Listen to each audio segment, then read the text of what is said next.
Maglilipat muna ako ng punla ng lettuce. Ayan o. Etong punla na to na nandito sa recycled egg tray ay mga 10 days na to.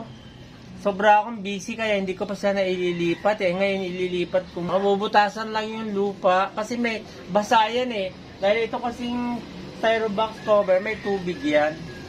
Tapos magiging ganito. Ito 10 days na siyang nailipat dyan kaya medyo malaki na siya.